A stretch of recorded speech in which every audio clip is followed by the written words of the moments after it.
Hello, I'm Richard Lowe, and this is the Leaders and Their Stories podcast. I'm the writing king and ghostwriting guru, and I'm here with Jeff. And Jeff is a marketing expert. He's going to talk about lots of techniques that can help you market your small business and things and answer a lot of questions. Jeff, you can take it away. Thanks, Richard. I'm Jeff Hassemer. I'm a 30-year veteran of the marketing technology space. I've been in this quite a while. I had the great fortune in my career of actually being at the wave of some pretty amazing changes in marketing. When I started, the internet wasn't there. And so we went from direct mail, using data, really highly targeting people, to taking all of that into the internet and applying to how we market today. So some of the first email marketing tools I get to build, some of the first digital marketing tools I got to build, the affiliate marketing, all those things, all the techniques that we use today are technologies that I had my hands in doing. And so over the years now, having done that enough for the enterprise level, I'm trying to focus on the small businesses and help them really take advantage of the tools that are available to them today to build their life and what they want to do. That's very exciting. Yeah, I'm an amateur at marketing, and I've always thought I was not good at it, and I've been learning it over the past couple of years. And what I've discovered is marketing is not sales. One, marketing is getting your name out there and getting people to recognize your name, and then getting more comfortable with your name so that by the time you get to the sales cycle, they already know who you are and you've already done half your sale. That's my opinion of marketing. Yeah, that's a good way to look at it. We think about, this is true if it's B2C or B2B marketing, but in B2B marketing, we actually have two very different funnels that we talk about. There's the marketing funnel, and then there's the sales funnel. And they're very distinct motions as well. In marketing, the core of what we're trying to do in marketing is not just generate awareness, but generate trust in what we're trying to do. Right. And trust is a hard thing to build, and it's hard to build that out. In sales, what you're trying to do is get the transaction. And those are really two different muscles that you're putting together at the same time. So there is a huge difference between marketing and sales. And it's funny, though, they do blend, right? I mean, we're still selling at the top of the funnel and creating awareness and trust, but it's a different type of, and then you're still marketing in the sales function, right? You're still educating and training people and building trust at that function too. They're just different brains, they're different muscles. Well, the thing they always say in networking groups is know, like, and trust. And I think that that's marketing. Get them to know, like, and trust you. Then they're going to be more likely to purchase your product or service. And marketing should do that. Good marketing should do that. So if your marketing's poor, or if you jump straight into a sales cycle with no marketing, you're going to shove them away because they don't know you. They don't trust you. They don't like you yet. Exactly. And you're just a pushy salesperson. And that's even more pronounced today, quite honestly. And I think it's a big mistake people use, but the numbers are pretty clear. There's a lot of research that's been done on this, but we've gone probably pre-2020 where people were actually bringing in the consideration cycle. They were bringing the salesperson in about halfway through their cycle. Now they're saying buyers do not want to talk to a salesperson until they're ready to buy. And that's true whether you're selling software or automobiles, right?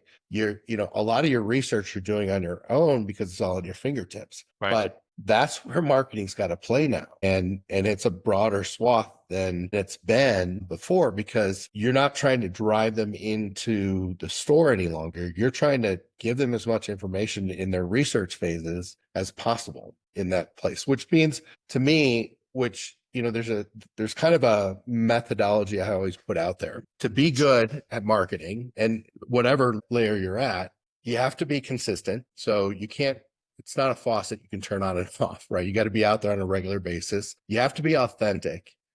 You got to be yourself and put yourself out there. And that's especially true for a small business. And then you have to be generous with your information. Right. And put your expertise out into the market. That authenticity and generosity is what really builds trust faster than anything in that market. But I see this mistake all the time where, getting back to the sales marketing thing, people use sales language in their marketing, and it erodes trust faster than anything. Yes. I know that mistake. I've made it myself, is combining the two things to more than they should be combined. There's probably always an overlap because they're two sides of the same coin, I think, in reality. Yes. I mean, if you're selling Hershey's candy bars, it's a whole different thing than, or Coca-Cola or something. It's a different thing than selling like my product, ghostwriting services, or Yeah. your product, marketing services. Ours are a bit more high ticket than a candy bar, and they last longer. And there's a lot more trust that's needed for people to actually write those checks. Or I don't think Hmm. people write checks anymore. Do those direct deposits, direct transfers, Yeah, for sure. Yeah. Get that money. get that money in. And it takes a bit of trust. Sometimes that trust happens like that. And, like ghostwriting. So I've had clients pay me the same day to Yeah. start a project. And sometimes it takes months and months and months. Yep. And just, keep establishing contact, keep saying, hi, how you doing? How's your project going? Or, they didn't go because their mom was sick. So is your mom better? I hope she's doing well, blah, blah, blah. And then eventually they say, well, let's do that book right now because that's just the way it works. Yeah. But it's interesting. So even if you're selling a candy bar or Coke, there's trust involved. So what you're looking for there is consistency in taste and consistency in the experience of what you're trying to build there. And you've got to somehow pray to the buyer that they're going to get what they pay for, in that even if it's a 50-cent candy bar, I guess they're $1 now or whatever, maybe even more than that. But that's why Hershey, if you look at these big brands, Coca-Cola, Hershey, the amount of money that they spend on marketing and those commercials, they're all about establishing a experience, right? That they know that they can give their consumers. You turn that over into more about the high ticket items, or the what I would call higher trust items too, that it plays out in a different way. You're not trying to just do a single experience, but you actually are maybe even trying to portray a customized experience. You can give them what they have. I mean, think about ghostwriting too.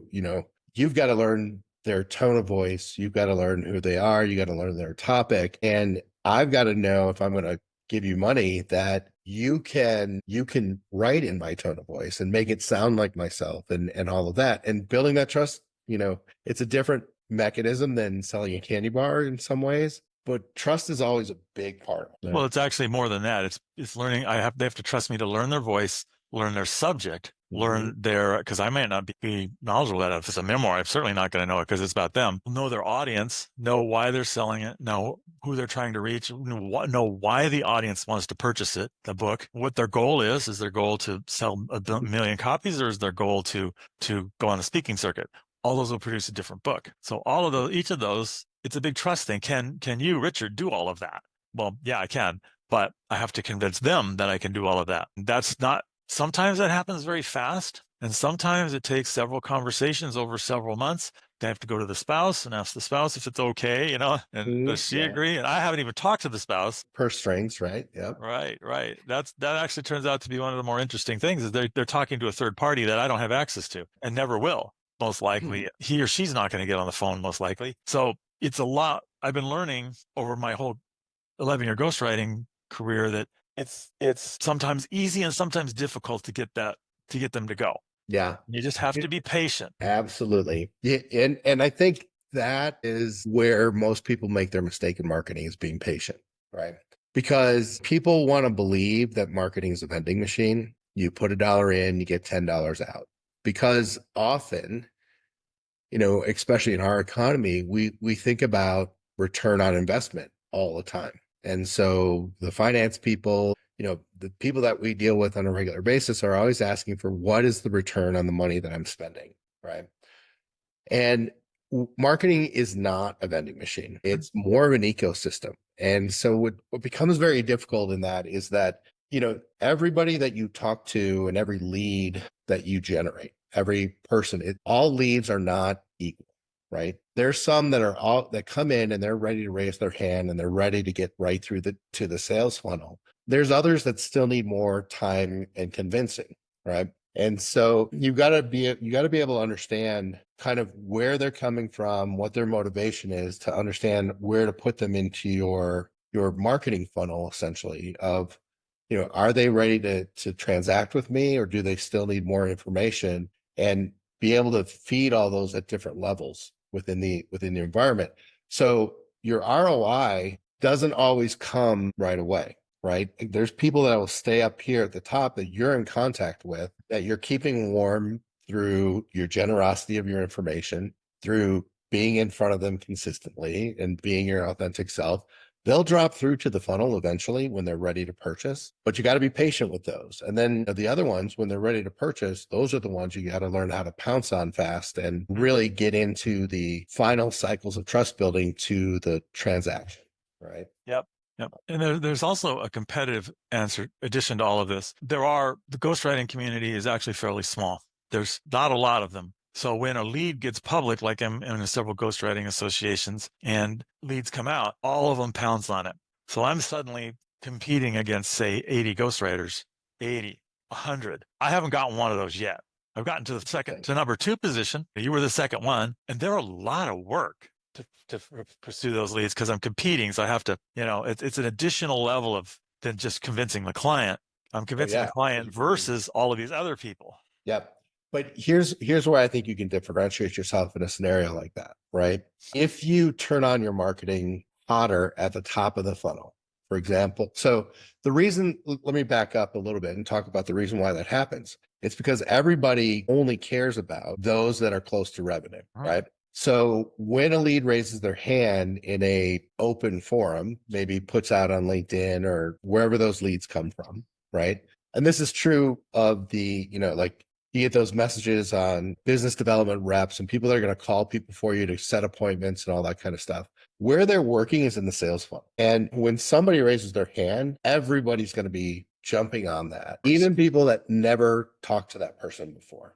But if you are generous and consistent and at the top of the funnel, you're in a lot of different places, that person isn't going to raise their hand to everybody. They're going to raise their hand to you, and that limits your competition in the sales. The one lead that actually turned into a client from one of those associations was somebody who went to the association. They have a directory page, found me on the directory page and came to me. They didn't send the lead through at all. Yep. Got that one like that. So they basically bypassed the association. To me, that was very interesting. It's funny how marketing works. I got a changing subject slightly. I got an email. I always look through my spam folder because sometimes it has interesting things. I do too, yeah. And sometimes it has stuff that shouldn't be there. Well, I found a message from a ghostwriting company that they sell this kind of like ghostwriting in a box. We'll for this amount of money, and it's a ridiculously small amount. We'll write your book, market it, blah, blah, blah, and you will guarantee you're a bestseller, blah, blah, blah, blah, blah, blah, blah. First of all, the email started with dear open bracket name, close bracket. Then it said, dear Richard. So it had to repeat. And then I put it in ChatGPT and said, what do you think of this? And it said, basically, it's complete garbage.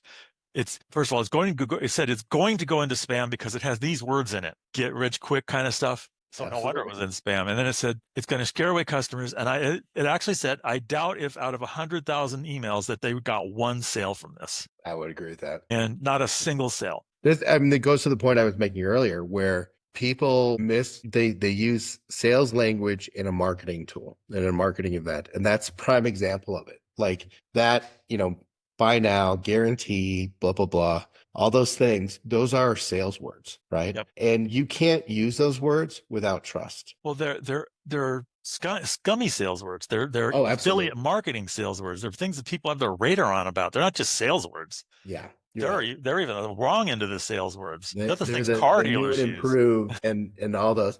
Yeah. You get a free Ginsu knife. Yeah, exactly. It's funny. There's so much psychology behind words like that and things like that, but you're absolutely right. Again, it goes back to, you can't say those things. You can't use those in those types of terms because they come off scummy if you don't have trust already developed, right?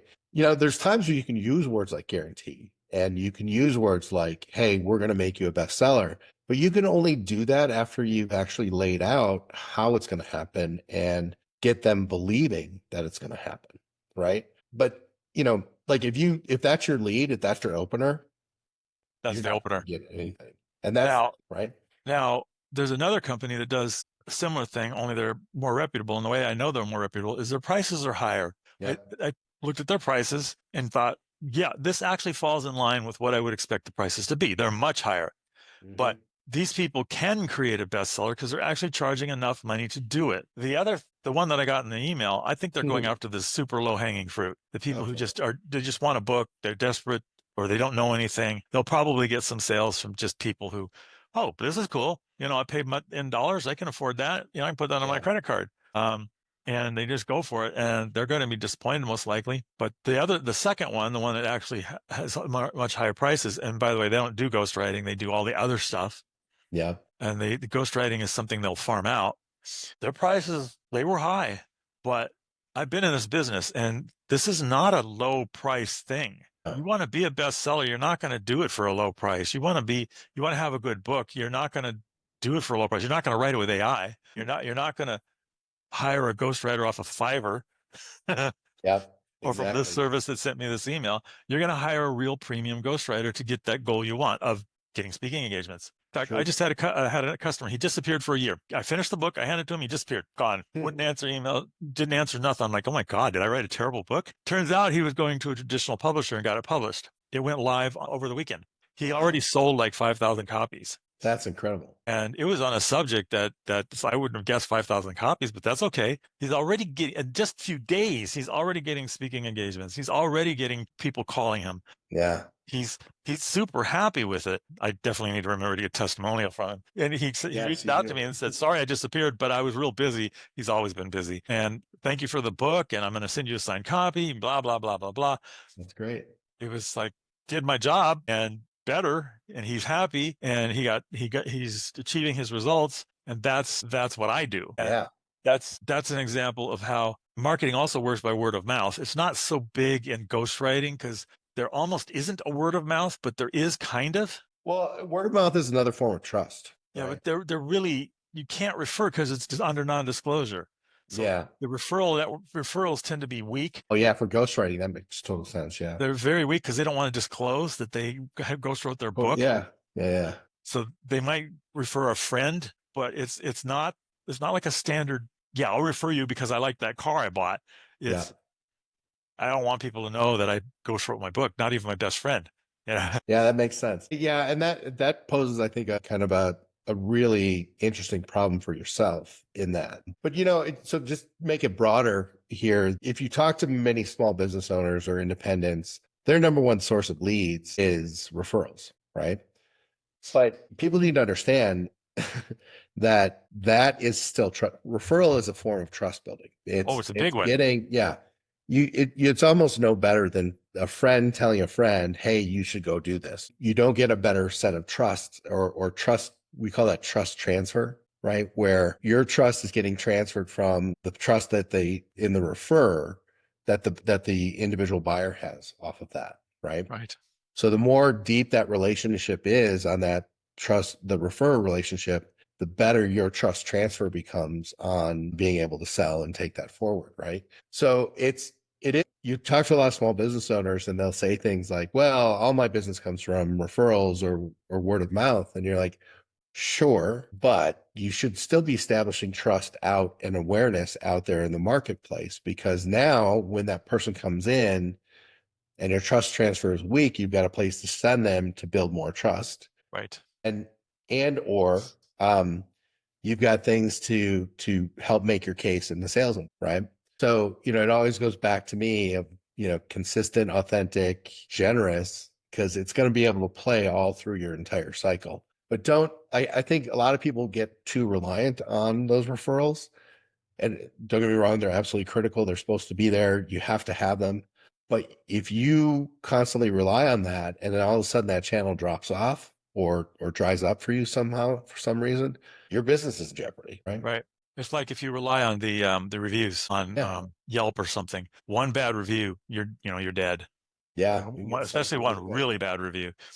The Karen reviews are pretty easy to spot, but the ones that are well thought out, like they're obviously real, not just really somebody deep and have the information behind it. Yeah. Yeah. And almost verifiable, at least mentally, you go, yeah, that happened. You can see that those are deadly. Karen reviews. I just look at them for entertainment because they're obviously stupid. I love reading some of those. Like, I went to the forest and there were too many trees. Yeah. 1 star. Yeah. Or this employee was really rude to me. And then you just you just know that that person was actually rude to the employee Yeah, just the way exactly. they It wrote it. started somewhere else. Yeah, for Yeah. sure. Yeah. Yeah. So marketing is interesting and I'm learning more and more about it.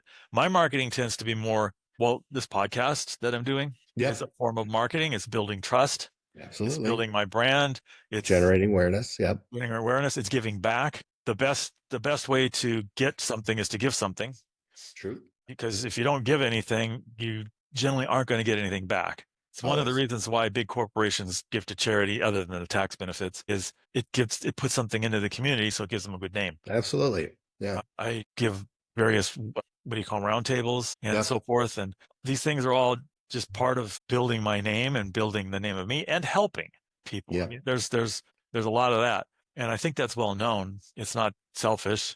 It's two-way. That's the point. And takes a little bit longer, but the benefits, well, like meeting you, we'll form a relationship that we've been forming, and we'll do some marketing together maybe. And then one of these days you're going to say, hey, I want to write a book. What I think is going to happen, and maybe not, but you might know somebody who writes a book, but now you'll trust me and you'll say, yeah, Joe is my best friend. I'm not going to send to some Joe Blow who I don't know. Exactly. Or let him go on his own. I'm going to give him, I'm going to take him to Richard for sure. Right. I mean, and that's true. And you kind of nailed it too. Like you're spending a lot of time building these podcasts and you're spending a lot of time putting awareness out there. And that's the biggest problem that I see, especially with the independent solo entrepreneurs and small businesses, right? They just don't have the time to put in to do good marketing. And so what ends up happening is we all kind of default into that sales funnel, right? You want to jump on those hot leads and things like that. And I have to contend that's absolutely the wrong thing to do. And so literally with my business, that's what I'm trying to help change, right? I'm trying to build a system that small business owners and solo entrepreneurs can use that saves them the 40 hours of time it would take to do marketing at the level I'm talking about, but they can do that by themselves. Well, actually, I beg to defer that it takes a lot of time. It's perceived to take a lot of time. I'm doing 10 of these a week. Yeah. I have time to do all my other stuff. And yeah, I'm a little bit burning the candle at both ends, but not a lot. My next step is going to be to farm some of it out to a VA. I get a VA from the Philippines for $10 an hour. Yep. Yeah, it takes a lot of effort to set up, which is what I've been doing. But now that I've got this, I'm going to script it and then I'm going to send it to somebody who can do it. Probably use AI to do bits and pieces. I'm using AI a lot to do like the summaries and things. Absolutely. They're great. And I'm using Riverside to split out into little TikTok type things and put on captions and stuff. So I'm using AI a lot for these, and it's really helpful. And a VA is going to help a lot. I mean, hire a VA for 20 hours a week, $10 a week. That's $200 a week. If you Yeah. can't afford that as a business, you're not a business. That's true. That is And true. and Yeah. they can do everything. Well, and I think you're hitting on a stream here. Like we're entering into a space and a time where, a tool like AI really can accelerate somebody properly and really get into some really good marketing. And you're starting to see, like somebody said that 50% of the content on LinkedIn is actually AI generated now. Right. Actually, what the stat that I read from a very, very reputable source is that something like 80% of the junk on LinkedIn is junk made by AI. It's just garbage. Well, that's where I was about to go, is what you need to be careful of just letting AI run on its own, right? You have to be able to train AI into, like, you can't just say, hey, write this and go. You've got to train AI in your voice. You've got to be able to bring it in on the core topics that you care about. Otherwise, you lose that authenticity piece. Right. And then you're not really being generous because you're just using AI knowledge. You're not actually putting out your expertise. And so I think what you're doing is different than, say, just deferring to AI, which a lot of people are, right? You're actually staying authentic and generous with these podcasts and taking them forward, but you're using AI in the right way. You're using it to cut this into micro content that you can promote. You're using it to build the outlines that you need to build. You're using it to kind of guide you as a tool versus having it do for you. And those two things are very, very different that people need to watch out for. And, it's funny. I think everything kind of, like, I've seen this happen in marketing so much, right? Like AI has gotten to that point where it's so prolific for so many people, but they tend to be lazy about it, and it makes it seem it's not as effective as it should be. The good stuff when people spend that extra minute or the extra time to do it right, that will always be gold and that will always perform for you. And that's been true whether I think about email marketing from the beginning to now, to like the business development reps and all of that. Like, if you do it right, it works. If you do it wrong, you're going to get down to like 0.1% response rate. And you got to know how to play the difference on that. I think you're doing it well, by the way. I mean, Thank you.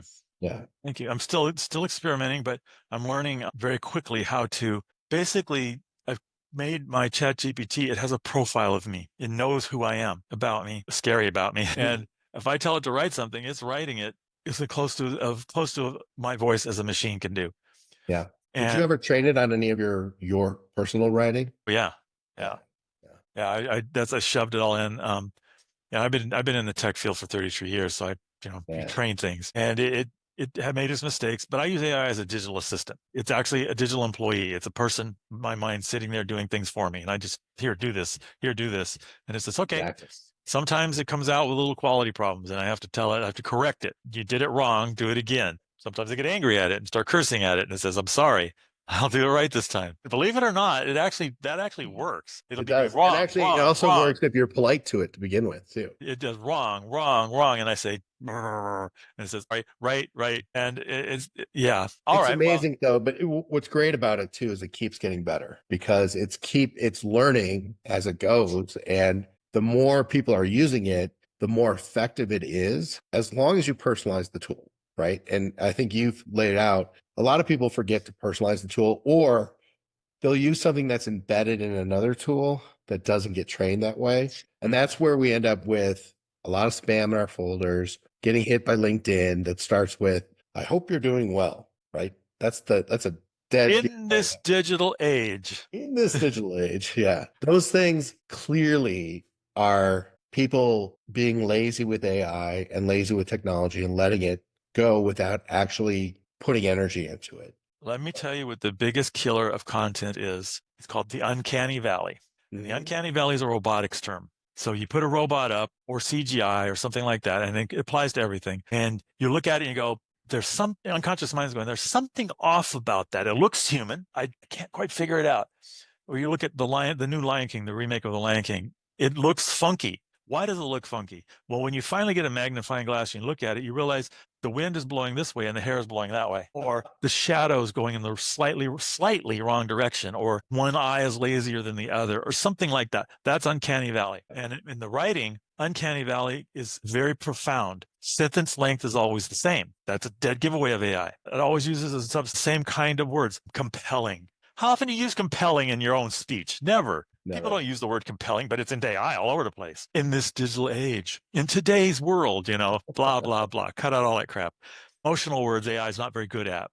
There's a lot of things. You can tell human from, and that's how originality.ai and some of these other programs that check AI work, is they define those patterns. Oh, you get the uncanny valley effect. Well, what does the uncanny valley effect do? Pushes you away from it. Yeah. And you've got some ad you put out there and you got the uncanny valley effect. You're not achieving the results you thought. You're pushing people away from you. Yeah.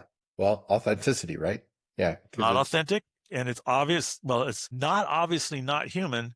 Yeah, exactly. It's not obvious. It's like there's that gut feel, that twinge that you get when you read it and you're like, this doesn't sound right. Yeah. I had a friend of mine, he said, I just wrote a book. He's all excited. And he said, I want you to look at it. I looked at it, and within 2 seconds, I said, you wrote this with AI, didn't you? 2 seconds. Yeah. He said, yeah, how'd you know? He said, well, because of this and this and this and this and this and this. He says, damn. He published it anyway. He did a little few fix-ups, but he published it anyway because it would achieve what he wanted. Yeah. Just fine. He didn't care. Publisher generally won't take AI written stuff. They shouldn't, right? AI is not copyrightable. So if you make a picture with AI, people can copy it all they want. You write an article with AI, people can copyright it all they want. Now, if you do edits on it, lots of edits, then that's not true. Yeah. It can become copyrightable, even as long as it's got a human involved and not just changing a word here or there. You got to actually edit it. Yeah.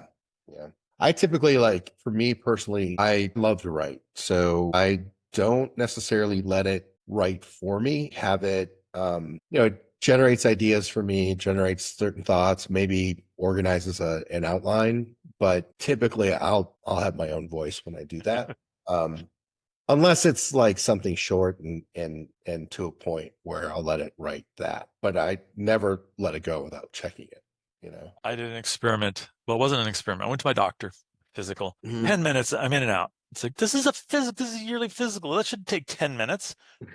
So, and she said a bunch of things, the usual platitudes, get fix your diet, lose weight, blah, blah, blah. Same thing they always say.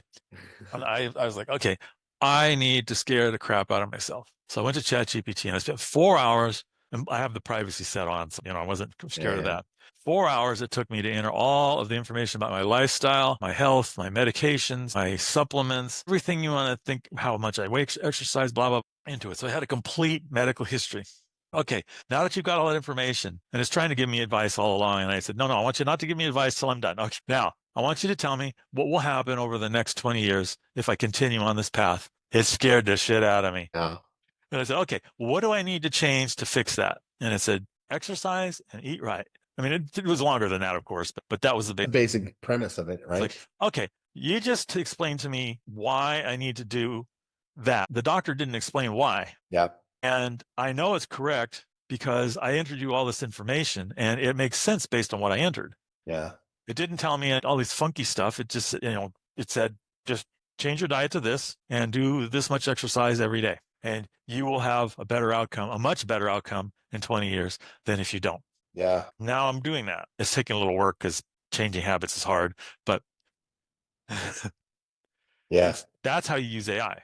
Yeah, I think that's a fantastic use of it. And actually, and giving it the instruction, telling it what not to do is as important what to do too. Oh, yeah. Which, I heard you say that, which is great. What's interesting too, yeah, getting to those diet things, that's the hardest part for me is the diet. Like the exercise I can do is, what do you mean I can't have cheese?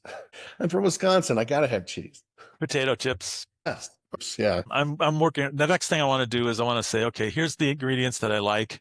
Yeah. And I want you to make meals that I can make in 5 or 10 minutes from these ingredients. And I think it'll come up with some nice recipes. That's my next step. Yeah, it's great for that kind of thing. I have a friend who actually would had the voice section on as she was creating meals, and she would talk about what she's putting in, and then afterwards, it would organize it into a recipe. Yeah. Which is cool. That's a cool thing. But all of this is, what I guess what we're getting back to, because we're getting offline a little bit. Off topic. But it boils down to me, marketing, you have to be building trust and awareness at the same time you're closing deals. And you have to be able to, if you're going to use AI, it's a boon, it's a great tool, but it has to be authentic and it has to really reflect who you are as a person or as a brand within that environment, right? And so, and you can't let it use, going back to one of the original premises I led here is that if you let it, it will use sales terms in your marketing and marketing terms in your sales, and you can't mix those two. There's two funnels. You got to realize there's two funnels. And, in the marketing funnel, you are building trust and awareness. In the sales funnel, you're building, trust to close, right? And those are, like I said, two different muscles, and use AI to bring that together, and you can have a really, really good environment for sure. Well, I'll bring this more to a close by saying what I actually do with marketing. Once I finished the diet and exercise thing with ChatGPT, I said, well, I could use that in all parts of my life. What about my marketing? I mean, I'm not getting the engagement that I want. So I spent 4 to 6 hours putting in all the stuff that I'm doing and have done and failed and succeeded and everything that I've done. I said, okay, I need to make some sales short term. And I need to make some sales long term. What do I need to do? And what am I doing wrong? What am I doing right? Blah, blah, blah. But I want you to keep it short because ChatGPT tends to be chatty. And be verbose, yes. And I said, I'm getting too scattered and I can't do everything. I'm only a human being. You're an AI. You don't understand. And he said, yeah, I do understand. So what do I need to do? And it said, A, you can do marketing by helping your engagement. And I gave it a lot of prompts on the way. Yeah. And we came up with together, do podcasts. Podcast marketing is something that is good, but you have to do it right. Get engaged with people who have the potential to purchase my service, and then do podcasts with them, and then start certain structure. And then for short-term stuff, direct reach out. I mean, I've got 13,000 connections on LinkedIn. I've got other connections on social media. Directly reach out to those. That's been by far the number one source of my conversions is just reaching out to them. Yeah, saying, hey, and at the beginning, it was super simple. You in the mood to write a book? I'm a ghostwriter. I can help. I mean, it was literally just yeah, cold like that. And my first dozen books were gotten that way. that's awesome. But everybody tells me not to do that. So I kind of backed off. So it said, you need to reach out to your leads, whatever you got, just reach out to them and build those connections up. And your podcast is a great way to do that. And just get them Yeah. on your podcast because it's not an obvious sales cycle. And it actually isn't a sales cycle. Right. It's a marketing cycle. It's a marketing cycle, and it's a generosity cycle, Yeah, giving something before I ask for something. exactly. Yeah. And it said it'll take time. So in the meantime, call them up. Well, but getting back to this trust thing, right? You were smart and you hit that network of people who already had trust with you. In that sense, it's okay to ask for the business. It's okay to do the close and to do it the way that you did it. It's like, are you in the mood to write a book? Let's talk. That kind of movement, you're not going to get 100% hit. You never will. You might even just get 1% hit. But it's 1% going is to be fine. worth the effort. 1% is absolutely fine, especially when you have a list of 13,000. But the rest of the time you've got to be establishing the trust and awareness out there. And people forget the marketing funnel because they spend all their time in that sales funnel, right? And it's a trap for companies to do and for individuals to do, because those cycles down here, they widen and they shrink a lot, right? And you're going to be in a scenario, if you're not nurturing the top and generating the awareness and trust up here, you are literally going to have dry times and you're going to have great times. But those dry times might hurt you and kill you. And so that's why you always have to do both in my book.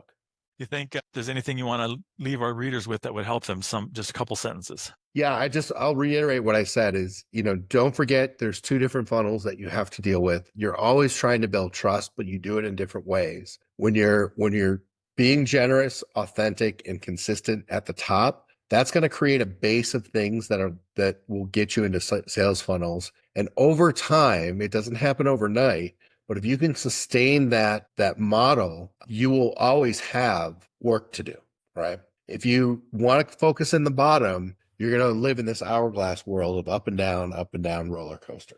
Yep. Well, okay. Thank you for coming. This has been the Leaders and Their Stories podcast. I am Richard Lowe, the writing king and ghostwriting guru, and I thank you all for listening. This podcast is coming out daily. It's on my website, on YouTube, posted on LinkedIn, and all the audio channels that you can think of. So feel free to visit any of your favorite places and you'll find it. You'll definitely find it on my website. And until next time, let me ask one last question. How can they reach you? So you can visit my website at firestartermarketing.ai, or you can reach me at jeff@firestarter-labs.com. Awesome. Well, thank you very much for coming. Thanks for having me.